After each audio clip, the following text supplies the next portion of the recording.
Bueno, me da mucho gusto estar con ustedes. Agradezco mucho la invitación que me hacen a este curso. Vamos a ver un tema muy importante. Todos los que presentamos un tema siempre decimos muy importante, el más importante, pero ustedes lo van a juzgar. Es un tema de la alimentación y afortunadamente tenemos que alimentarnos 3 veces al día, 365 días del año, y como dijo mi compadre Rafael Ruiz Murillo, semos lo que comemos. Así, semos. Entonces, así como estamos, ¿verdad? Es el reflejo de lo que comemos, más que otra cosa, más que cualquier otra cosa. Iniciaríamos mencionando algunos datos, porque es muy amplia la situación histórica, pero nada más diríamos, imagínense ustedes, el hombre primitivo necesitaba 3.500 calorías para vivir. 3.500. Porque subía, bajaba, recorría, andaba por todos lados, le ganaba a correr a los animales, luchaba con ellos. 3.500 calorías. Y ahora, el que come más de 2.200 está obeso. Como para tener una idea, ¿verdad? De dónde estamos, en qué estamos. Vamos a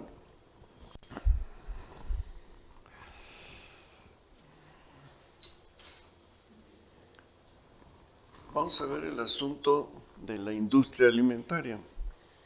La industria alimentaria tiene una historia bonita, una historia interesante. ¿Cómo empezó la industria alimentaria?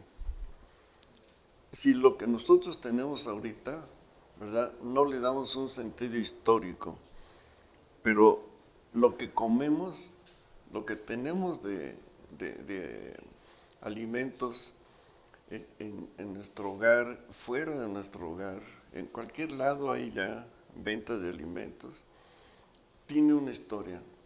Antiguamente no había eso.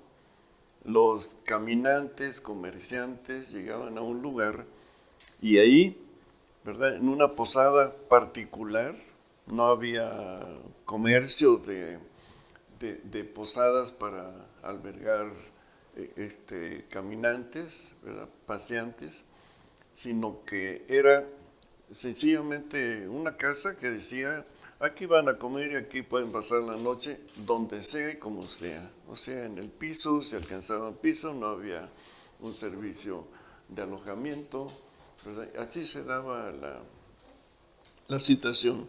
Comían por lo que buenamente la familia había diseñado y lo que se tenía, se alcanzaban algo.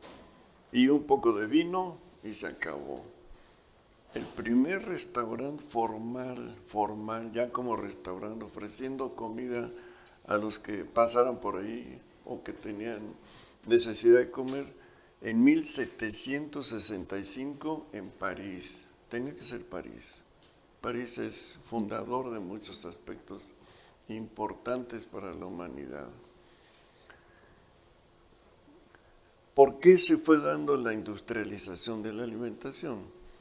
Pues por comodidad, por ahorrar esfuerzos, por conseguir que los alimentos fueran más digestibles. Aquí en México nosotros podemos recordar la historia de la conquista, se puede señalar con un parteaguas. Antes y después de qué? Antes y después de comer con grasa.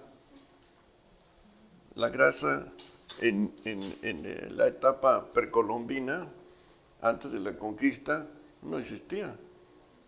¿Cómo comían la alimentación? Hervida, asada, En entierros, es decir, enterraban la comida, le ponían ahí su fogón, y lo tapaban, como hasta la fecha se hace, la barbacoa, el zacahuil y una serie de guisos, ¿verdad?, que todavía están vigentes, en esa misma forma de hacerlo al horno, ¿sí? Eran al horno. Y los hornos que todavía conocemos en los pueblos, se fue transformando la forma de comer, pero pasaron muchos años. Todavía, por ejemplo, en los reinados muy famosos, como de la reina Victoria en Inglaterra, hacían sus fiestas y como siempre había comida, les servían una buena comida y comían con las manos, con los dedos. No había cubiertos. No era costumbre de los cubiertos. Se empieza la costumbre de los cubiertos, ¿verdad? Pues como una moda así muy snob, así como de presunción, como decir elitista. Estos comen con cubiertos y los demás comen con los dedos, ¿verdad?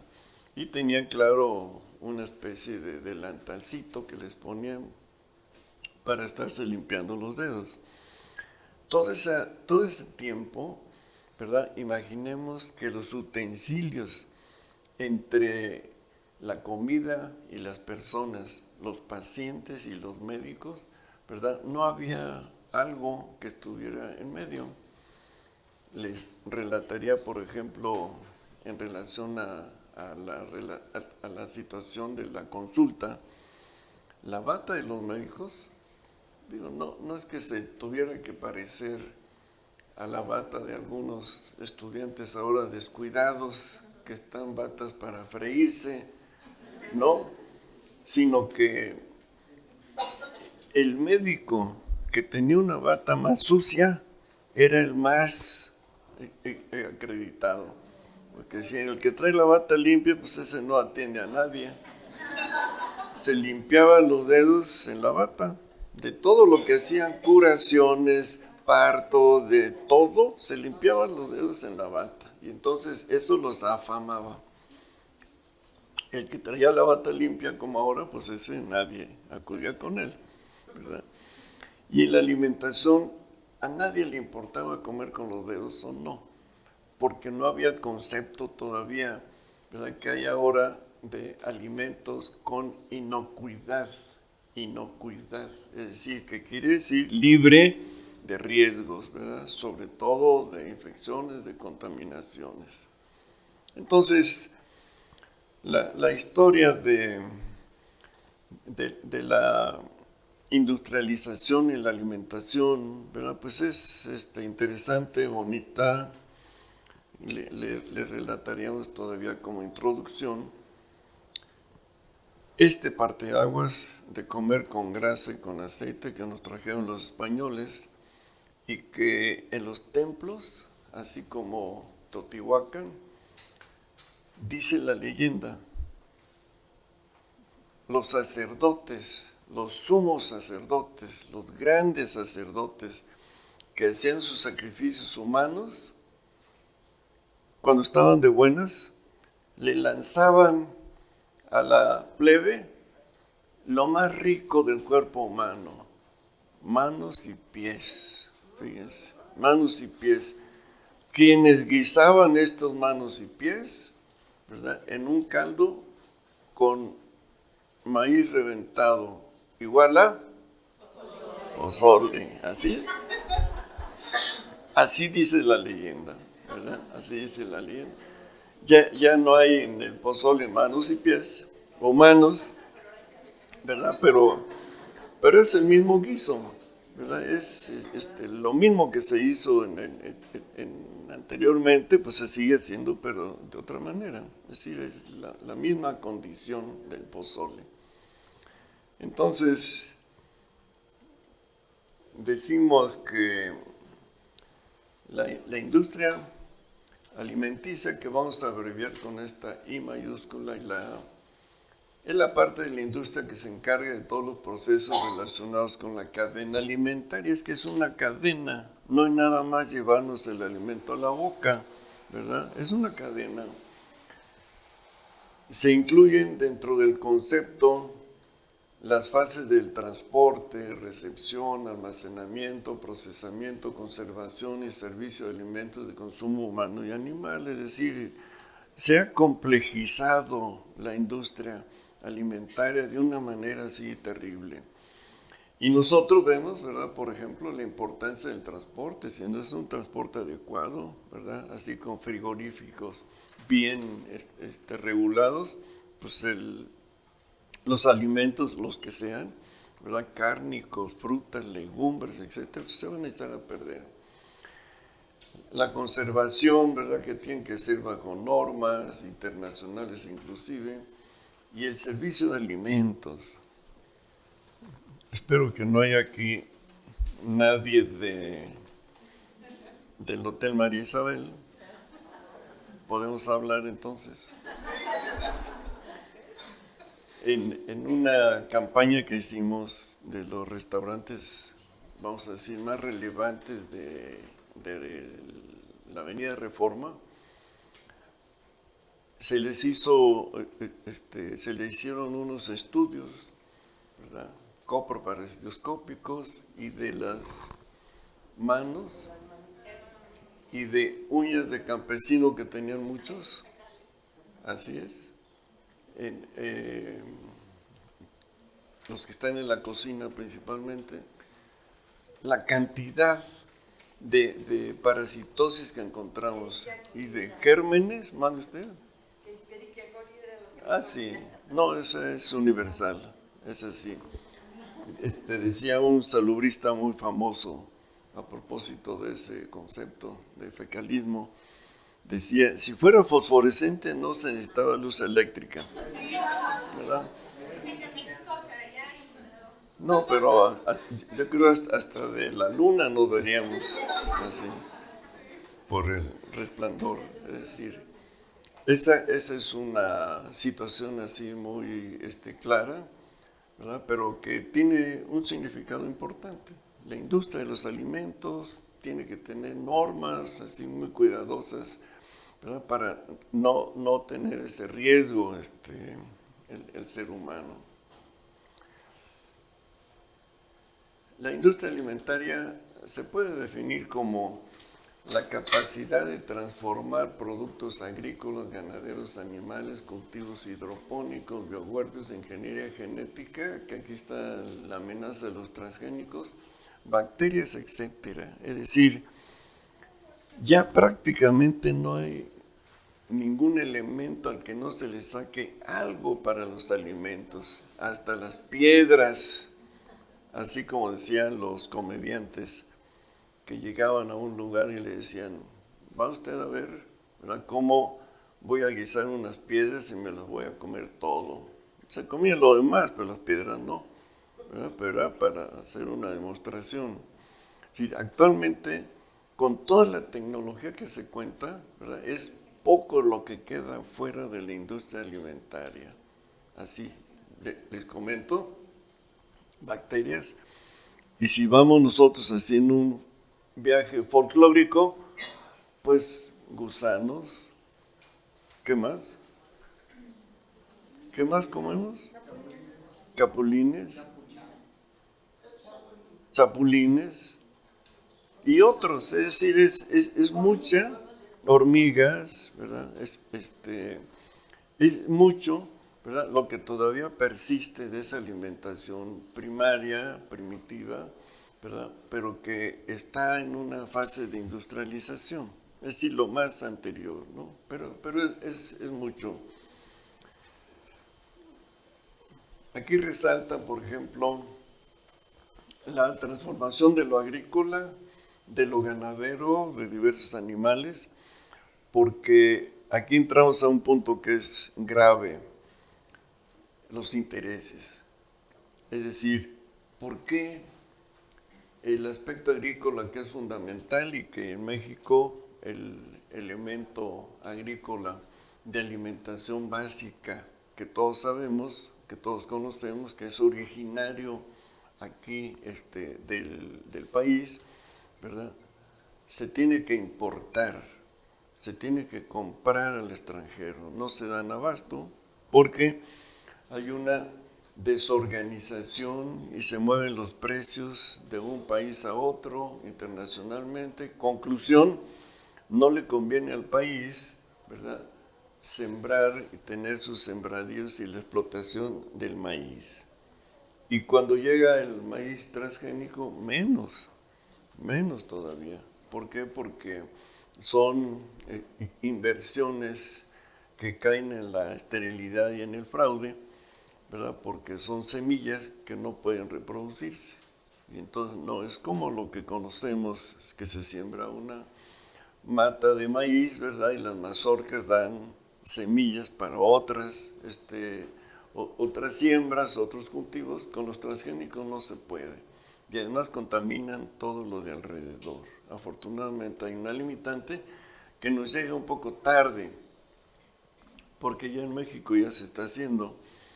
En Europa, por ejemplo, ¿verdad?, eso está sancionado. Ahí no entran jitomates y verduras y frutas transgénicas, ninguna. La Unión Europea en ese sentido es muy rígida. Aquí en México, como todos sabemos, desgraciadamente, para lo que es así fundamental, que es el alimento, se vale de todo, se puede de todo. Estamos en un caos en ese sentido. Total, así, total corrupción, porque el conocimiento se tiene de lo que está grabando a la salud, eso está bien claro.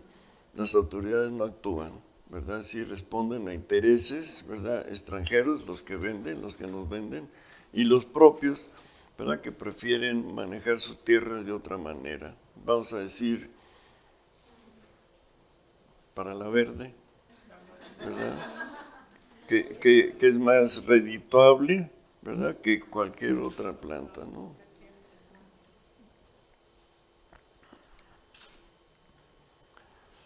Ha ocurrido una extraordinaria transformación de los alimentos a partir de las innovaciones tecnológicas, desde el descubrimiento del fuego y de los utensilios para tratar los diferentes alimentos. Es decir, cómo se fueron incluyendo vasijas, ¿verdad?, que son milenarias y que sirvieron pues para ir transformando los alimentos.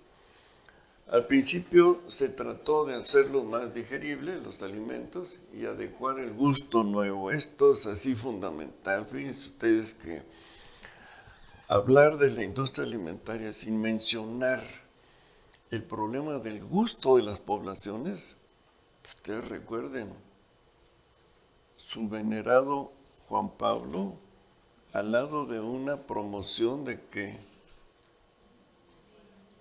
¿qué se promovió? No puedes comer solo una, las Sabritas. Es decir, eso, bueno, como la historia de la Coca-Cola, que fueron con un papa y le dijeron, ay, pues nomás cámbiale allí en lugar de que diga el pan nuestro cada día con Coca-Cola. Con Coca, dice, no pasa nada. No pasa nada, y además sería una millonada para el Vaticano y demás, ¿no? Entonces, pues el Papa no lo aceptó, afortunadamente, si no lo tuviéramos, ¿eh? Así lo tuviéramos. Son intereses fortísimos, ¿verdad?, sobre los que se ha tenido que manejar la alimentación. En relación al gusto, esto, los psicólogos, hay psicólogos aquí, qué mal están, ¿eh? ¿Ni uno? Ni uno. Bueno, los psicólogos les queda muy claro, ¿verdad?, la percepción orgánica y psicológica respecto a la ingestión de alimentos. ¿Por qué? Porque son adictivos. El azúcar es adictiva, el chocolate es adictivo, sí, y diversos alimentos son adictivos. El mecanismo de la adicción es que los individuos, como estamos muy mal educados y muy mal manejados, entonces tenemos una necesidad psicológica que llenar, que satisfacer. Y si nos dan sabritas y chatarra y todo lo que nos va a calmar, ¿verdad?, pues la comemos. Pero como hay, fíjense, orgánicamente en el cerebro unas sustancias entre la dopamina y otras, ¿verdad? ¿Cuál?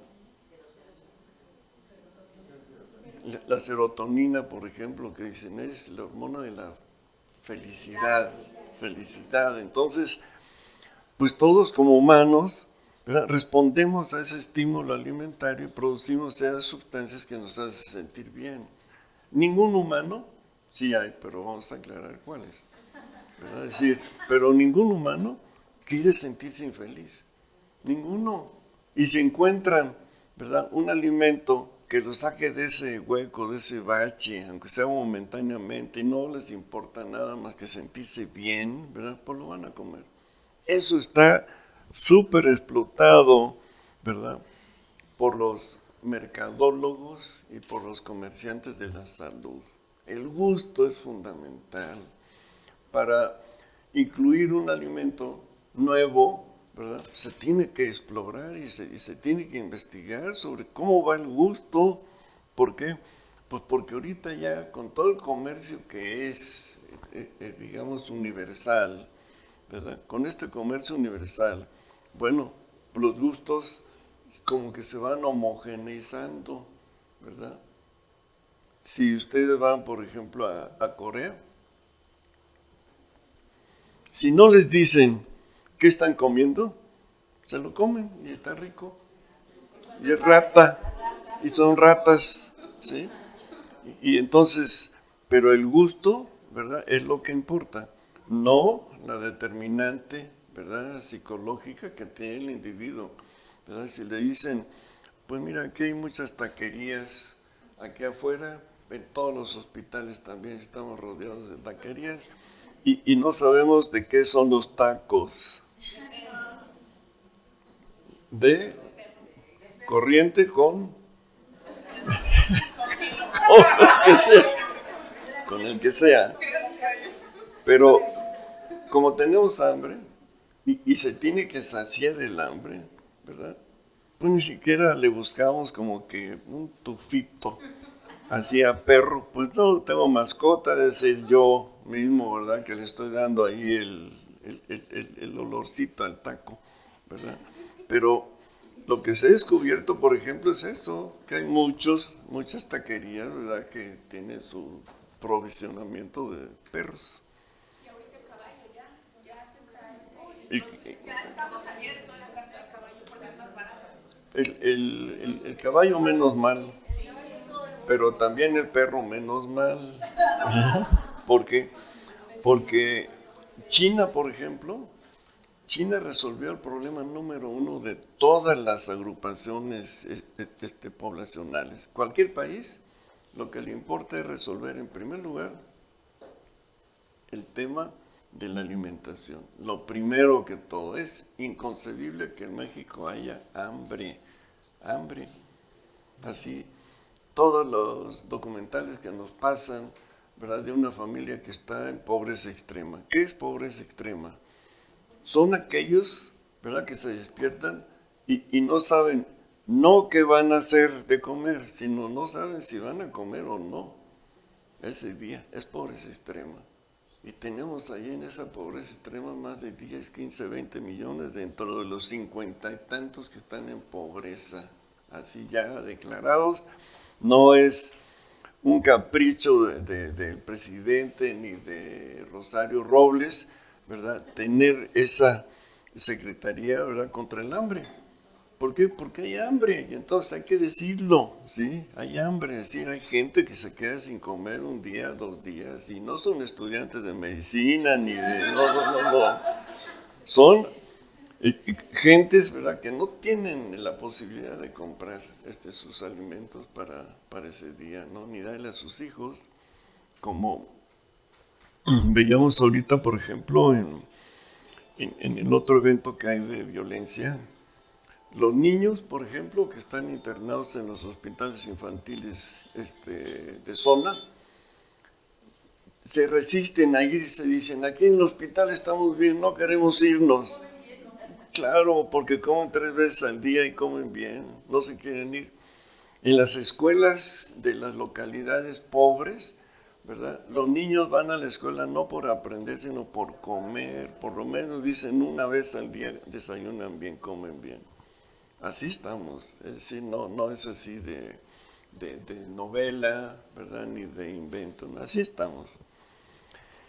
Volviendo a recalcar lo del gusto, el gusto para los alimentos, así como dicen la presentación del alimento y el gusto, ¿verdad? Van juntos y el individuo, claro, en nuestro medio, ¿verdad? Sea rico, pobre, medio o como sea, ¿verdad? Prácticamente no ve ni lo que come. Así como que la presentación es algo más, ¿verdad? Pero si es una persona que come bien, su alimentación casi no tiene presentación. Come lo que debe de comer y la presentación es poca, ¿verdad? Cuando es mucha, bueno, en esas absurdas ensaladas César, ¿quién no las conoce? Todos las conocen. Y se acordarán de ella porque al otro día necesitaban pañal. Así. Si hay algo peligroso en el medio restaurantero y demás, ¿verdad? Son las ensaladas. ¿Por qué? Porque están mal lavadas, nada más.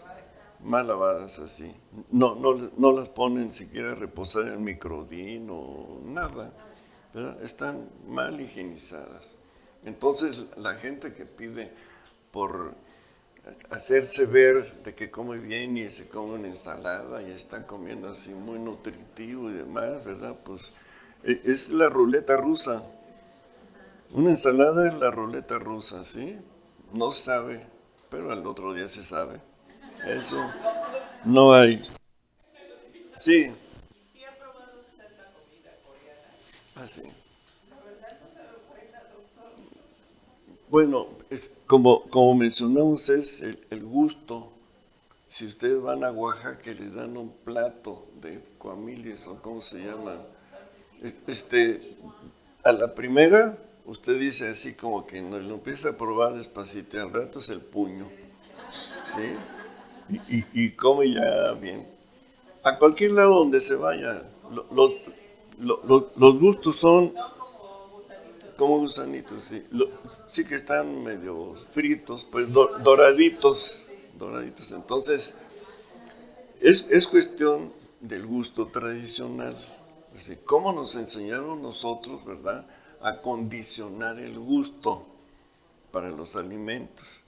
Y entonces es así injustificable, ¿verdad?, que los niños rechacen las verduras. Pues es que no se les enseñó. Es lo primero que hay que darles. Es decir, antes de todo, mira tu platito de verduras, porque llegan con hambre de la escuela y no quieren saber nada más que comer. Es decir, si no es que ya se atacaron de chatarra, que es el problema de las mamás, ¿verdad? Es el problema que llegan sus chamacos, ¿verdad? A la hora de comer ya preparó todo, se afanó por darles una buena comida, ¿verdad? Y ellos así como que llegan melindrosos y esto sí y esto no, y casi quieren a la carta, ¿verdad? Pues no. Entonces, ese problema, ¿verdad?, de manejar el gusto, pues viene desde la educación que se les da a los niños, prácticamente así, de la lactancia. Cuando se sustituye la lactancia por la ablactación que se llama, ¿verdad?, pues ahí es donde se introducen alimentos nuevos. Y ahí está, ¿verdad?, el punto importante para que el individuo acepte alimentos nuevos. ¿Cómo se le van a dar? ¿De qué manera? ¿En qué momento? ¿En qué momento? Es decir, al niño no hay que darle el reparto, digamos, de alimentos como se le da al adulto, ¿verdad? Que a lo mejor puede ser así como un previo y luego la sopa, dos sopas, ¿sí? No, al niño hay que dar el guisado así de primera intención. Aquí está el guisado. Ya que te comas el guisado, sigues con la sopa si quieres, y si no, o nada más una, ¿verdad? Y luego le llegas al postre. Es decir, de una manera más lógica, ¿verdad?, para el niño. Entonces ustedes ven cómo desbaratan la carne y están luchando porque se la comen hacia pedazos, la dejan y la mamá sonse las manos, ¿verdad? Así molesta porque si hay algo que a la mamá la para de cabeza es que el niño no coma. Eso para la mamá es así fatal, así. No porque le eche a perder todo lo que hizo, sino que se preocupa, ¿verdad? La primera causa de solicitud de atención médica para los niños de 1 a 5 o 6 años es que no quieren comer. Y entonces va la mamá, es un paréntesis cultural, ¿sí? Va la mamá, lleva al niño y le dice al doctor, hágale todos los exámenes porque algo debe de tener. Y todo sale normal. Dice la mamá, encuéntrele parásitos, lombrices, lo que sea, ¿verdad? Pero explíqueme por qué no quiere comer. El problema, ¿por qué no quieren comer? Los preescolares, ¿por qué no quieren comer?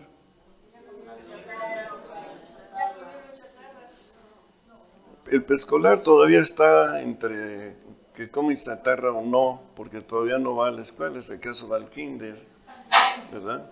Pero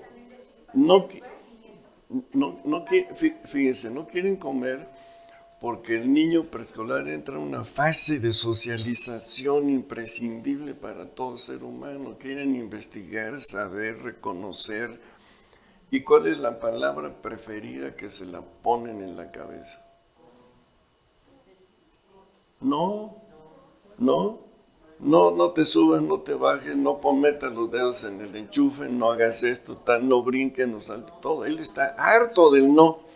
Y entonces, como él no puede explicarlo, viene su respuesta, dice, ahora vas a ver, mamá, no como. Y la maneja, y entonces él empieza a manejar, y fíjense lo que sigue. La mamá se cansa y dice, pues ¿cómo le haré para que este parásito coma, no? Sí. ¿Cómo le vamos a hacer? Y entonces, pues ya no sabe qué hacer y le habla al papá. Y le dice, a ver, ¿qué hacemos con este chamaco para que coma? Pero no quiere comer, no me hace caso, le hago avioncito con la comida, me manda al diablo, no hay forma de que coma. Entonces el papá, casi así echándose la mano al cinto, así de Jopa Cassidy, ¿verdad? Si llega para imponerse, ¿verdad? Y lo obliga a comer. Y el niño se le queda viendo y dice, no, pues cuando está muy grandote, abusivo, ¿verdad? Este se me va a pegar. Y entonces, ¿qué hace el niño? Come, pero vomita, pues claro. Y entonces lo van a ver verde, amarillo, ¿verdad? Así con el hilo aquí, ¿verdad? Vomitó y entonces todos, pues pobrecito, no, ya no lo obligues, pues vamos a ayudarlo con el doctor. Lo llevan, todo sale normal. ¿Quién necesita el medicamento? La mamá y el papá, pero principalmente la mamá, así. Ella es la que necesita el tratamiento. ¿Por qué? Porque es un problema psicológico del niño. Aparte las porciones son muy importantes. Luego les llenamos. Claro, así. Y que repitan. Y que repitan. Y si lo ponen todavía en esas mini crujías que son los corralitos, aunque le pongan ahí sus muñecos y todo eso, no, son crujías, ¿sí? Son celdas, ¿sí? Es cárcel, ¿verdad? Que al niño le impactan, ¿sí?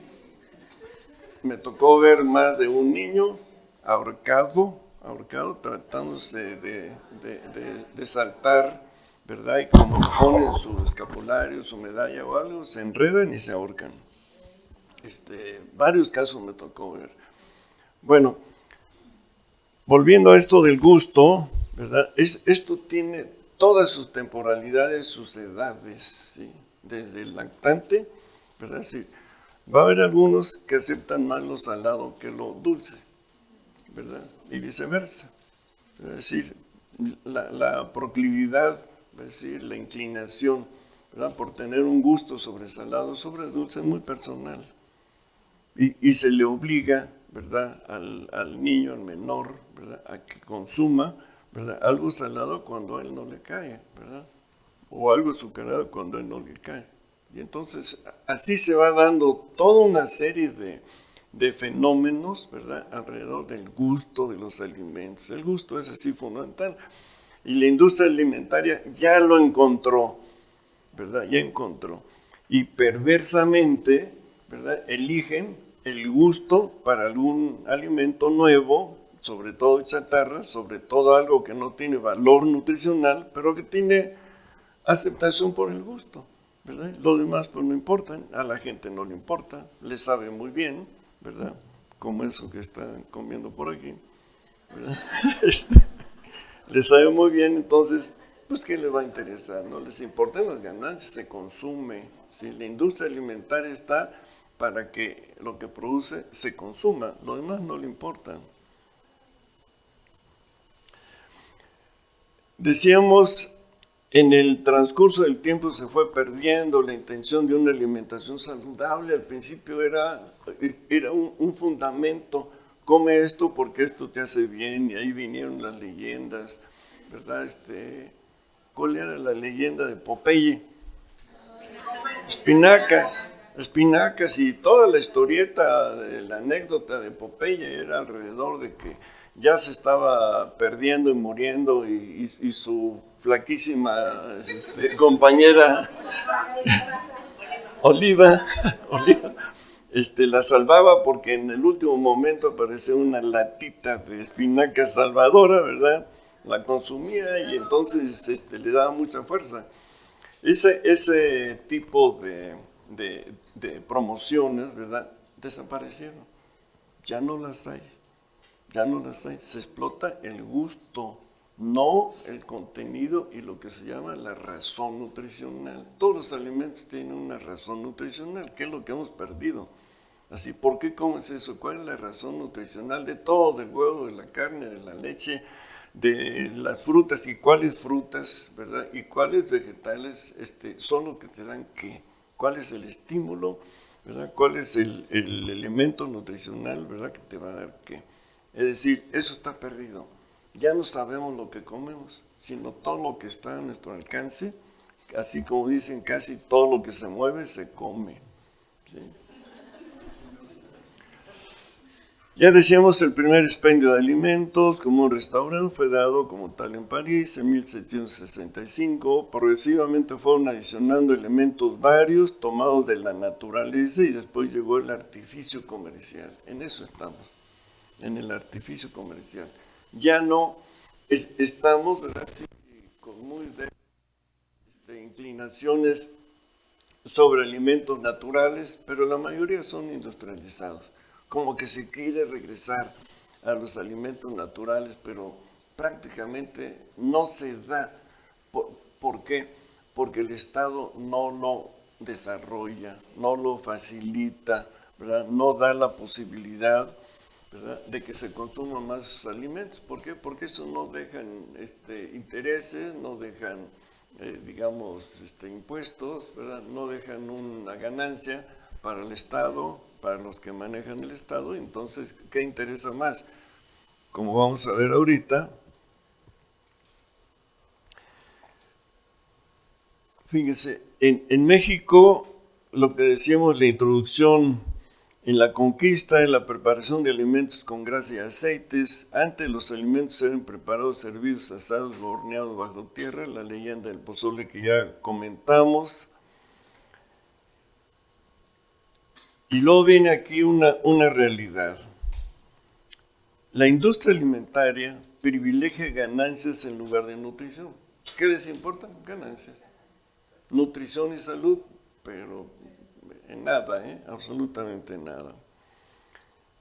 En 2012, la industria alimenticia del país ganó 28.339 millones, pero de los que valen de dólares. ¿Sí? Imagínense ustedes esto que se ganó. Superó las ganancias reportadas por 6 países juntos,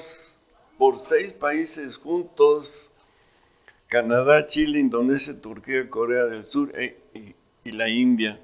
Estos ganaron entre estos 6 solamente 24.851 millones de dólares. Es decir, bueno, ¿qué es lo que está sucediendo? Que México tiene esa potencialidad y además está reportado como un país, ¿verdad?, sí, de elección para invertir en alimentos.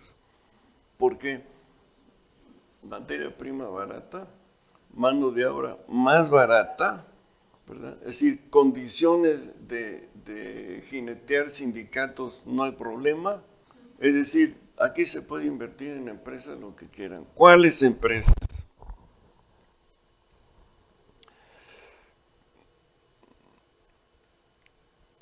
Alimentación y salud, ya viendo aquí las implicaciones bioéticas, se debe comer para vivir y no vivir para comer, ¿verdad? No vivir para comer, sino comer para vivir. Bueno, pues, ¿para qué nos sirve comer para vivir? Pues para desarrollarnos, para hacer bien las cosas, ¿verdad? Para justificarnos en esta existencia. Déjenme ver si no me salté una. Acá está. Sí. 9 de las 10 empresas transnacionales más importantes de alimentos procesados en el mundo tienen presencia en el país. 9 de las 10 más importantes. Fíjense. No es así 2, 3, no. Aquí están, por supuesto, la Kellogg's. La mitad de este grupo tiene un consumo de Kellogg's en su casa. Cereales, principalmente. Así como que ya se nos quedó desde hace muchas decenas. La Nestlé, no se diga, el Danone no tiene mucho, pero ya entró. Todo lo de Pepsi Cola y eso ahí va. Bimbo, que la ponen extranjera y nacional, pero también está entre esas 10. Y esta Unilever, que es bastante desconocida, pero muy efectiva. México se colocó en 2012 entre los 10 países productores de alimentos procesados, es decir, los 10 países que procesan alimentos mejor en el mundo, ahí está México. ¿Sí? Ahí está México. Con un crecimiento del 3% y un pronóstico para el año siguiente de 7%, o sea, es jauja. México es jauja para el procesamiento de alimentos. La industrialización de alimentos está a la libre, es decir, va sin ninguna traba. Aquí se procesa, se industrializa todo lo que sea, para quien sea, como sea, ¿verdad? Y no hay traba, es decir, las normas internacionales son débiles, si acaso inocuidad es una de las normas así un poquito más seguidas. ¿Por qué? Porque son transnacionales y las transnacionales respetan más esta norma, ¿verdad? No precisamente en México. Y el crecimiento que se prevé entonces del 7% es muchísimo, son muchos miles de millones de dólares de las ganancias. Ahora, de estas ganancias, fíjense ustedes, de lo que estamos comentando aquí, de esas ganancias, ¿cómo es la paradoja? Ganan tantísimo y hay hambre en México. Es decir, tenemos más de 50 millones, ¿verdad?, en pobreza, que no comen bien o que prácticamente no comen, ¿sí? Esto es lo que desde el punto de vista bioético llama la atención, ¿verdad? Sí, ¿por qué? Pues porque vamos a ver entonces cuál es la implicación bioética. Estas implicaciones bioéticas tienen estas premisas: que debe haber una alimentación y salud. Comer para vivir, o sea, comer bien, pues para vivir sano, no vivir para comer. Una alimentación sin comercialización, ¿por qué? Porque hay una comercialización perversa, dirigida, abusiva, ¿verdad? Como decíamos, para explotar la debilidad del gusto de la persona, la debilidad de la insatisfacción que tienen los individuos y poblaciones enteras, ¿verdad? Y que están saciadas, vamos a decir, no en su totalidad, pero saciadas por alimentos. Y entonces, ¿qué pasa con los niños? Primer lugar de obesidad en el mundo. ¿Qué campeonato, ¿Qué campeonato tenemos? Y de adultos andamos en el segundo lugar, así. ¿Y quiénes son más afectadas, hombres o mujeres? Mujeres, porque la obesidad en la mujer es más grave que en el varón. Tienen desde complicaciones ginecológicas, cáncer, diabetes, hipertensión, etcétera, más que el varón todavía. Es necesario retomar la gastronomía tradicional sin necesidad de incluir alimentos procesados. ¿Se podrá? Pues claro que se puede. Claro que se puede. Hay un aspecto de la tecnología en la gastronomía que nos favorece, pero no lo utilizamos. ¿Podremos guisar con agua y no con aceite? Claro que sí. Digo, el teflón es maravilloso. Al teflón no se le pega nada como el conocimiento de los estudiantes. No se les pega nada. Así, sí, es maravilloso. Esa tecnología que no aprovechamos, ¿verdad? Que no tenemos nosotros para nuestro bienestar, para nuestra salud, tenemos que aprovecharla, tenemos que hacer un cambio, ¿verdad? Aquí les extraño el paso en los tianguis, ¿verdad? Por los comederos que se dan ahí donde nada más salpican, ¿verdad? Están metidos en su vianda, ¿verdad? Y prácticamente salpican, no saludan, adiós fulano, no saludan, ¿verdad? Están así, pero clavados en su platillo. Y aquí les extraño, ¿qué es lo que están comiendo? Una alimentación que no los va a nutrir, al contrario, aquí la paradoja en México es que hay desnutrición y hay obesidad, es decir, hay malnutrición en términos así generales. Volver a un estilo de vida saludable, es decir, estilo de vida, el estilo de vida, la alimentación juega uno de los papeles más importantes, pero estilo de vida pues quiere decir también hacer ejercicio, ¿verdad? Tener otros hábitos, ¿verdad? Que no nos lleven a esta situación sedentaria. ¿Qué es lo sedentario? Pues ver la televisión muchas horas, ya ni siquiera la radio. Acá a nadie le importa si van en el auto, no hay otra, ¿verdad? Más que escuchar la radio, pero la televisión es lo favorito, ¿verdad? Y luego con las películas y con todo lo que se puede poner en el DVD, etcétera, ¿verdad? Y a castigar el sillón, ¿verdad? Ahí me quedo en el reposet, ¿verdad? Sí, el tiempo X, no me importa el tiempo. ¿Cuál es el rival de la televisión ahorita?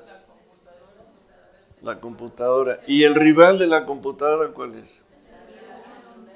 Pues el celular, el idiotizador.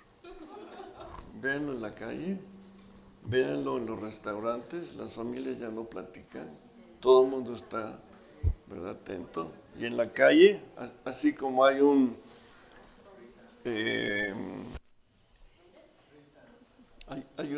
video que se los voy a mandar antes de que termine el curso, donde la gente, ¿verdad?, va viendo su celular y ya trae un bastón como de ciego, va así, porque ya ni se fijan, se pueden caer en una coladera o tropezarse o algo, pues ya ni se fijan, ¿eh? El tiempo que se invierte, ¿verdad?, es así, de veras, lastimosamente perdido. El tiempo, así, la enajenación que se tiene para la chismología. Porque así, digamos, están arreglando algo interesante, importante, que aporta. Hay casos, pero son de excepción. Por ejemplo, en mi grupo de pregrado, les digo, vamos a revisar el examen porque hay unas preguntas que no están bien. Y entonces les dije, esta pregunta queda cancelada porque la persona que se está pidiendo que se diga que fue el autor de tal cosa no fue. Y una chica me dice, entonces, ¿quién fue? Le dije, fulano de tal. 10 segundos. Y le dijo al grupo, sí es cierto, o sea que no estaba mintiendo.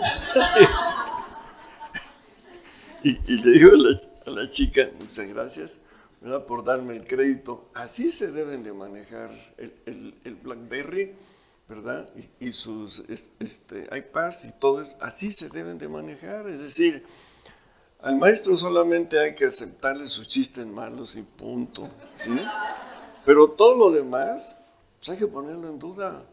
¿sí? Libros, lo que diga el maestro, lo que se escucha en la televisión, donde sea, hay que ponerlo en duda, hay que comprobarlo. Estamos en la época, ¿verdad?, en que no llegamos al aula, ¿verdad?, y tenemos que aceptar a pie juntillas todo lo que nos diga el profesor. Todo tiene que comprobarse, ¿por qué? Pues nos podemos comunicar fácilmente a Europa, Australia, donde sea, con el ciberespacio no hay límite. Cuando se encuentre otro planeta semejante al este, pues va a ser la locura, ¿verdad? Pero todavía nos falta para eso, ¿no? Es decir, no se aprovecha la tecnología como debería aprovecharse. Y en relación a los alimentos, para nada, así, para nada. Es decir, ¿quién está buscando, ¿verdad?, las propiedades, cualidades y los beneficios que da tal y cual alimento? Nadie. Sencillamente masticamos, deglutimos, etcétera, etcétera. No nos importa lo demás, ¿sí? No nos interesa. ¿Sí? No tenemos una conciencia, ¿verdad?, de la ingestión de alimentos. Claro, estamos en un fenómeno complejo, ¿verdad?, porque no es fácil manejar la voluntad, ¿verdad?, ante las tentaciones de alimentos que son así irresistibles. Y necesitamos mucha voluntad para eso. ¿La tenemos? Claro que la tenemos, ¿verdad? Y la tenemos que utilizar. Así como en otro paréntesis necesarísimo, la chatarra y los alimentos de este tipo van a pasar al capítulo de lo recreativo. ¿Por qué? Oigan, pues es que paladear un chocolate relleno, ¿verdad? Y además se lo comen viendo algo agradable, ¿verdad? Así en mi reposeto, acomodado en mi cama, y despacito, y otra mordidita. Y si hay alguien ahí para darle envidia, mejor, ¿verdad? Lo voy comiendo y lo voy paladeando, ¿verdad? Es una adicción. Así va a ser con la verde, que se está exponiendo, ¿verdad?, la verde como algo recreativo. Claro que es recreativa la marihuana, por supuesto. Imagínense ustedes, una bocanada de marihuana equivale a 2 a 3 copas de alcohol, de vino. Pero va a hacer más daño pulmonarmente y sobre todo en el cerebro. La marihuana afecta al cerebro. ¿Quiénes defienden el uso de la marihuana? Por los que la fuman y ya no entienden ese detalle, porque ya están dañados, ¿sí? Ya están dañados, entonces no lo van a entender. Las evidencias científicas ya están. Es decir, la marihuana afecta o no afecta, pero claro, ustedes véanlo entre la juventud y entre los que se dicen progresistas y los que se dicen iluminados, así con una ideología y demás. No, espérense. Hay que irnos nada más. ¿La marihuana afecta al cerebro, sí o no? Sí. Claro que sí. Nada más con esa razón. ¿Qué debemos de hacer? Lo mismo, ¿verdad?, que debemos de hacer contra las adicciones de los alimentos, del tabaco, del alcohol, ¿verdad? Conseguir los satisfactores que nos llenen ese hueco y esa necesidad humana y del medio, ¿verdad?, que nos lleva a buscar ese bastón y ese satisfactor. Debemos de buscarlo. Hay mucho, no nada más el sexo, hay otros. Hay otros, ¿sí? Pero son tantos los satisfactores que no explotamos para la serotonina y para la dopamina y para todas estas sustancias maravillosas. Las endorfinas son primas hermanas de la morfina, así. Y no las explotamos y además producimos indefinidamente la cantidad que queramos. Así la cantidad que queramos. Y no las explotamos. Con eso podemos combatir la alimentación, porque fíjese, estamos en constante estrés. ¿Y el estrés a qué nos lleva? A comer vorazmente, irrefrenablemente, ¿verdad?, irresponsablemente, y tenemos nosotros que conseguir, ¿verdad?, la manera de cómo relajarnos. ¿Por qué? Porque con el relajamiento nosotros estamos controlando adrenalina, noradrenalina y todos estos productos adrenérgicos. Pase usted. estos productos, estas sustancias adrenérgicas, ¿verdad? Y vamos a producir las que compiten con esas sustancias. ¿Cómo le vamos a dar nosotros un baño, ¿verdad?, al individuo de sustancias contra los adrenérgicos, contra el estrés? Con las endorfinas y la serotonina y la dopamina. Es decir, pues es nada más saber cómo se producen y les vamos a producir. ¿Qué es lo que produce más dopamina y serotonina de nuestras acciones humanoides que tenemos? ¿Cuál acción? ¿Qué hacemos que nos produce más? Reír, la risa. ¿Por qué? Pero fíjense el mecanismo que hay que entender. La risa contrae una gran cantidad de músculos y el mecanismo para desestresarnos es, el estrés es una contractura sostenida muscular hasta de las cuerdas vocales, ¿sí? Hasta de las cuerdas vocales. Entonces hay que romper todo eso. ¿Cómo? Contracturando un poquito más para descontracturar. Ese es el mecanismo. Y entonces las técnicas que nos llevan, ¿verdad?, a descontracturar tienen que ser así como el quick learning. ¿Qué dice el quick learning? Hablas o hablas. Aquí es o te relajas o te relajas. No es así por votación y a ver si se puede. No. Las técnicas de relajamiento, ¿verdad?, efectivas así son. Nada de que piensa que estás a la orilla del mar, ¿verdad?, y que ahí viene Tom Cruise y... No. Es decir, lo que se hace en una técnica de relajación es con este mecanismo que estamos diciendo, porque la gente, ¿verdad?, no va a andar riéndose todo el día. Uno sí, pero la mayoría no. El estrés nos da rigidez de cara, ¿sí? Desde la cara dice, mire, trajo su máscara hoy, la de siempre, ¿verdad? Porque vienen rígidos, estresados, ¿sí? ¿Cómo van manejando? Fíjense, iba yo con un taxista, en un taxi, una vez que tomé un taxi, y le digo, oye, ¿usted en el taxi en qué se divierte? Yo veo a los que van manejando, dice, mire fíjese cómo va, dice, como chango agarrado del volante, dice, mire el otro va furioso, dice, el otro lo anda a haber corrido de su casa, y así nos vemos, ¿sí?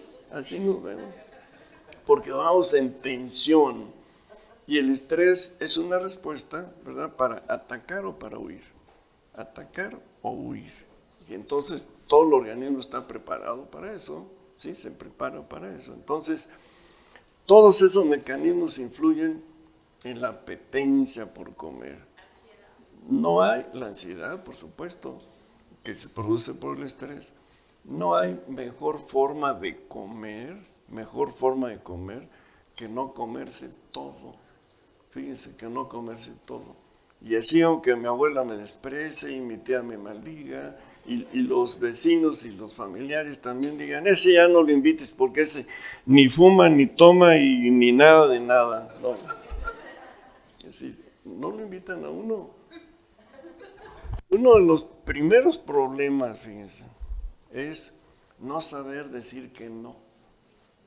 Si entonces ustedes recuerden, en una mesa, en una boda, en una fiesta, en una mesa de esas de las que más aplaudan, ahí están, como 10 que son los que se reúnen ahí, 10. Todo el mundo está viendo cuando traen la comida, quién se come qué y qué no se come allá, y que somos fisgones, ¿sí? Así es, siempre eso está ligado. No hay festín o festividad que se dé que no tenga comida y alcohol, ¿verdad? El alcohol a veces no, pero la comida siempre, ¿sí? Hasta en los clubes de diabéticos, vayan a verlos, unos banquetotes que se dan festejando que llevan un año, ¿verdad?, de su club y de su grupo de diabéticos, y los que están bajando de peso y los hipertensos, así, como que no se entiende, pues, ¿no? Pero cuando en esas mesas la gente que es metiche, pero metiche así, mega, como dicen los jóvenes, así, mega, súper.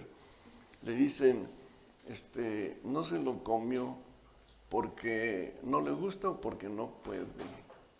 Ya con ese no puede lo están descalificando. Lo están descalificando, ¿sí?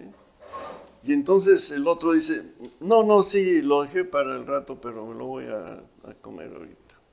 Y cede. Es decir, ¿qué quiere decir cuando le están poniendo a uno una comida que uno, pues sencillamente está fuera de la dieta y de lo que debe ser? ¿Qué debe uno decir? No la comí porque ya me superé.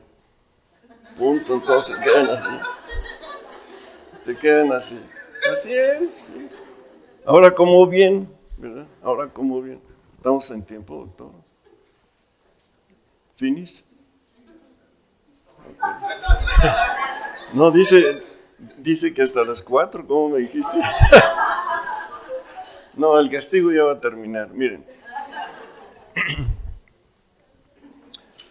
Volver, decíamos, a un estilo de vida saludable, con estos paréntesis que hicimos, ¿verdad? Porque la alimentación no es así nada más sola, tiene múltiples factores, y el tipo de trabajo, y donde se vive, y si hay que correr para alcanzar el camión, o en fin. No omitir los valores y principios fundamentales de la humanidad, es decir, eso es así, la cara oculta de la luna, ¿verdad? ¿Por qué? Porque ahí están los valores y principios, nadie los evoca, nadie los menciona, ¿verdad? Y a nadie le importan. Por ejemplo, ¿acaso es ético que se cambie una alimentación saludable por la que propicia obesidad y un sinnúmero de enfermedades? ¿Es ético eso?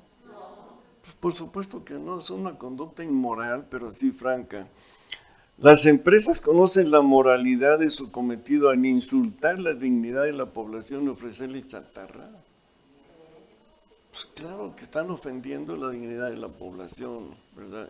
Y luego, y nosotros en aceptarla, pues también, ¿verdad? Estamos haciéndoles el juego, pues consumimos. El día que se deje de consumir algo así por un mes, lo van a empezar a pensar, ¿eh? Así que toda la población diga, ya no vamos a consumir de Kellogg nada, por poner un ejemplo, de Bimbo nada, ¿sí? Pues lo van a pensar así en producir sus chatarras. La violación de la autonomía de las personas al inducir perversamente sus decisiones en alimentación, actúan éticamente, es decir, lo están induciendo al individuo perversamente para que consuma lo que la empresa quiere, no lo que le conviene al individuo. Es una perversidad, así. Pero además está maquiavélicamente diseñada para eso, ¿sí? No puedes... Todos los días, sin restricción, sin ninguna restricción. Sí, del tabaco ya se ganó que no se anuncie, del alcohol tampoco, pero no es necesario que no se anuncie. En Rusia, por ejemplo, no se anuncia el vodka y es lo que más se consume. Y es donde hay más cantidad de alcohólicos. No se necesita, no, es otro mecanismo, ¿verdad?, para poder yugular el problema de la apetencia deliberada y generada por las empresas. Basta de explotar la fragilidad gustativa de las personas e inducir adicciones alimentarias. La humanidad yace postrada ante los efectos ya deleterios de una industria alimentaria rapaz, lucrativa y de espaldas a sus principios de salud. Esa es la realidad. Muchas gracias por su atención.